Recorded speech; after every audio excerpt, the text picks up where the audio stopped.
Excuse me, have you got the time? Time in English. You will want to watch this video if you're a beginner, intermediate, or advanced. Trust me, there's advanced stuff at the end, okay? Business terms referring to time.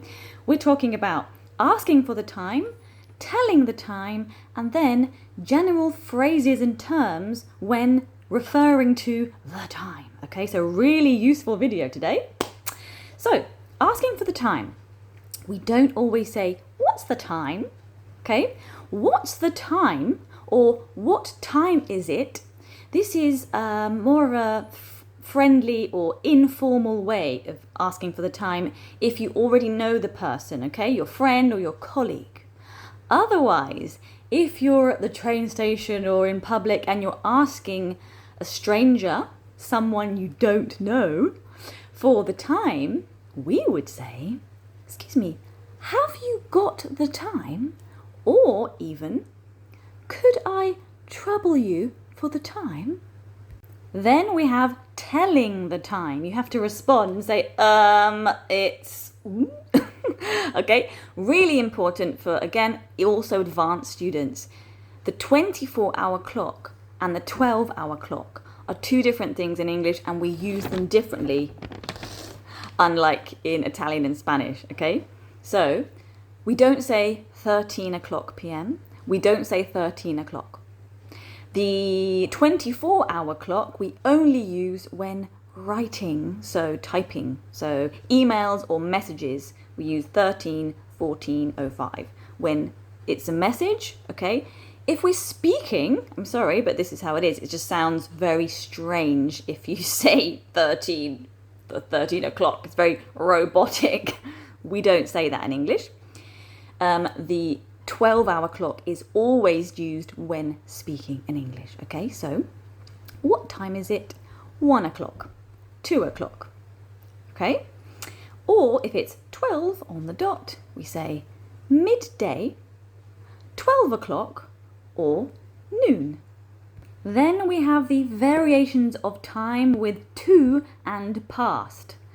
Let's look at some examples because students tend to mix them together when there are two options in English, okay? So be careful not to mix them. Choose one, okay? So 1 o'clock becomes 5 past 1 or 1:05, okay? Quarter past 1 or 1:15. Half past 1 or 1:30. 1:45 or 1:45. Okay, let me explain. So, after half past, okay, it's 1:30 or 1:30. When it's 1:35, it's only 1:35, and then we start to use the to because we're coming on the other side of the clock, okay? So it starts to become 25 to 2, 20 to 2, 1:45 to 2, 10 to 2, 5 to 2.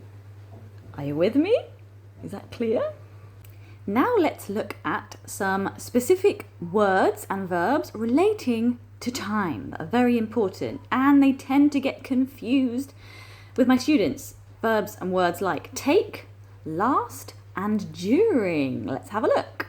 So, take referring to the time something takes. Okay, seems simple, but let me explain with examples. How long does it take? Okay, the time something takes to do or happen. Okay, response, it takes a long time or it takes 10 minutes. Okay, or it doesn't take long. Then we can play with that, moving the same phrase into the past or the future. How long did it take in the past? It took a long time. Okay? Future, can you guess? How long will it take? or is it going to take, depending on the context. It will take or it's going to take a long time, 5 minutes, or it won't take long, or it isn't going to take long. Interesting, okay, real English, guys. Then we have last, okay, it's a verb also because we have the word that exists last week, okay, that's not a verb. In this case, it's also a verb. So something lasts a period or an amount of time. It's talking about the duration, but it's the verb. For example, how long does it last in general? Okay, it lasts about 5 minutes. Okay, how long did it last? It lasted an hour. Okay, how long will it last?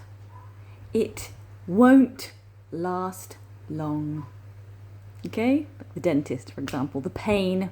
Okay, then we have during. The word during referring to an action inside an event or time frame. Okay, for example, during the meeting, she brought up some relevant points.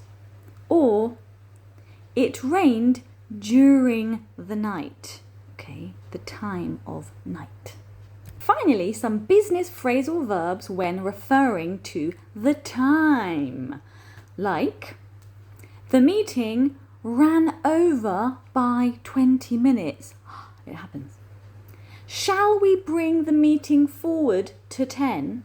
Okay, shall, we're proposing something here, suggesting something, it's a modal verb. We'll have to push back the meeting to next week.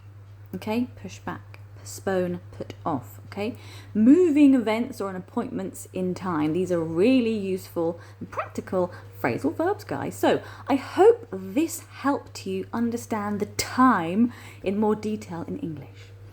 Don't forget to check out my website in the description or in my bio for audio guided ebooks, workshops and English courses, of course. Until next time, see you soon, guys.